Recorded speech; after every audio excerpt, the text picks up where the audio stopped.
بلا وف محمد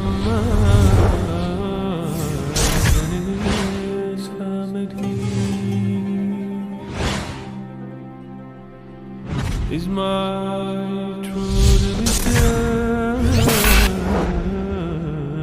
my reason.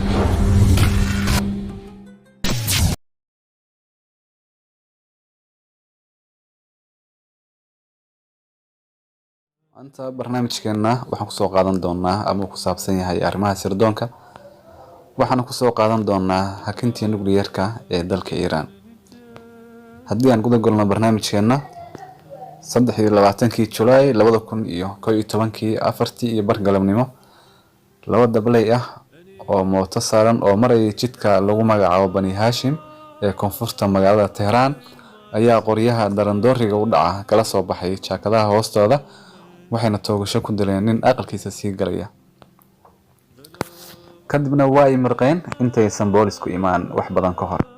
Ninka la dilay wuxuu ahaa Danius Risail Nachad oo 35 jir ahaa, professor cilmiga fiisigiska dhigana ahaa. Sidoo kale wuxuu ahaa xubin ka dhex muuqatay samaynta nukliyeerka Iran ee qarsoodiga ah. Wuxuuna u xil saarnaa horumarinta furayaasha elektarooniga ah ee lagu dhaqaajiyo madaxyada nukliyeerka. Nachad ma ahayn saynisyahanka qura ee Iran u dhashay ee sanadihii u dambeeyay la kulmay dil.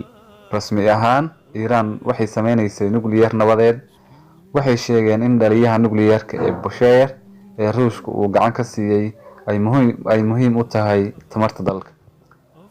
Taas oo caddayn u ahayd ujeedkooda wanaagsan, balse waxaa jiray oo la ogaaday dhaliyayaal nukliyeer kale oo qarsoodi ahaa, dhammaantoodna aad loo ilaaliyo oo aan la geli karin marna. Muddo kadib Iran way qiratay inay jiraan, balse waa ay diiday inay hub ahaan u adeegsanayaan. Sirdoonka reer galbeedka iyo ururo gudaha ka dhisan oo qarsoodi ahaa ayaa ka shaqeeyay saynisyahano wax ka dhiga jaamacadaha Iran in ay ku lug leeyihiin samaynta bamkii nukliyeerka ee ugu horeeyay ee Iran ay samaysato. Gudaha dalka Iran qolo la garan waayay cid ay tahay ama cid ay yihiin ayaa dagaal xun ka bilaabay sida loo joojin lahaa samaynta nukliyeerka.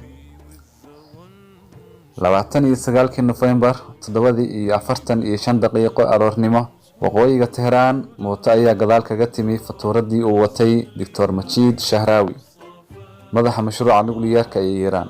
Markii uu dhaafi rabay ayaa wadihii mootada ee koofiyada qafilan qabay ku dhajiyay walax muraayada dambe ee fatuurada. Ilbiriqsiyo kadibna waxaa qaraxday fatuuradii, halkaas uu ku dhintay 45 jirkii fiisigistaha ahaa, xaaskiisuna ay ku dhaawacantay. Isla xilligaas jidka Ataas ee koonfurta Tehran mooto wada kale ayaa sidaas la mid ah gadaal wuxuu kaga yimaaday fatuuradii uu watay ninka lagu magacaabo Dr. Faridin Abbas oo ahaa saynisyahan kale oo nukliyeerka ah. Sidoo kale wuxuu muraayadiisa ku dhajiyay walax, kadibna ilbiriqsiyo gudahood walaxdii way qaraxday. waxaa ku dhaawacmay Dr. Abbas iyo xaaskiisa. Dowladda Iran waxay farta ku fiiqday Mossad doorka ay labadaas saynisyahan ay ku lahaayeen mashruuca atomiga ee Iran waa la qariyay. Madaxweyne Ahmed Nachad wuxuu carab dhabay in labadaas nin ay sidooda gaarka ay waxtar ugu lahaayeen dalka. Durbadii markii Abbas ka bogsaday dhaawiciina wuxuu ka dhigay madaxweyne ku-xigeenka dalka. Raggii weerarkaas geystana lama helin. 22 January sanadka markuu ahaa 2010 7:50 aroornimo Professor Mas'ud Mohammadi waxa uu ka soo baxay gurigiisa ku yaal jidka Shariicati ee xaafadda Gaytari ee waqooyiga Tehran. Wuxuu u sii jeeday shaybaarkiisa ku yaal jaamacadda sayniska ee Sharif.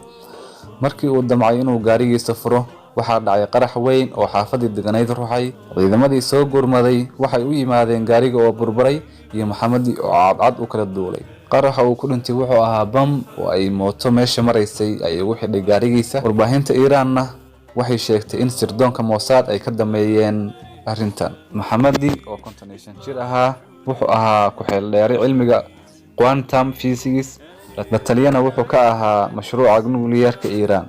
Warbaahinta Yurub waxay sheegeen in uu ka tirsanaa ilaalada kacaanka, balse nolosha Mohammadi sida dhimashadiisa oo kale ayay wax dahsoon ahayd oo aan wax laga ogeyn.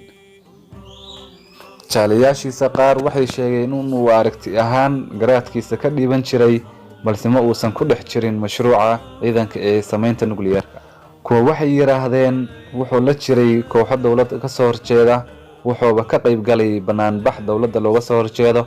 haddana dadkii duugistiisa ka soo qayb galay waxay u badnaayeen ilaalada kacaanka iyo dowladda.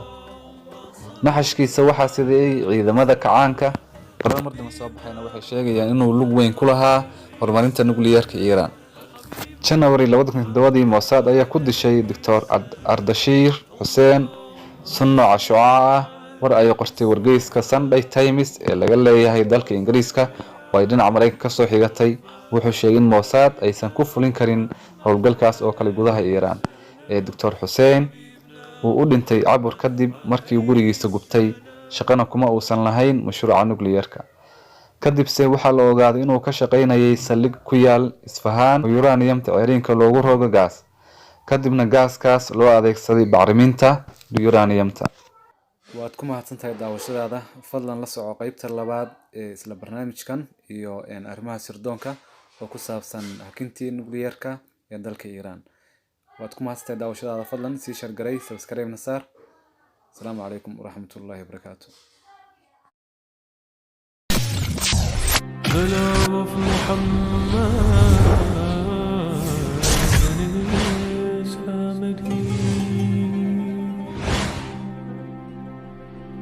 is my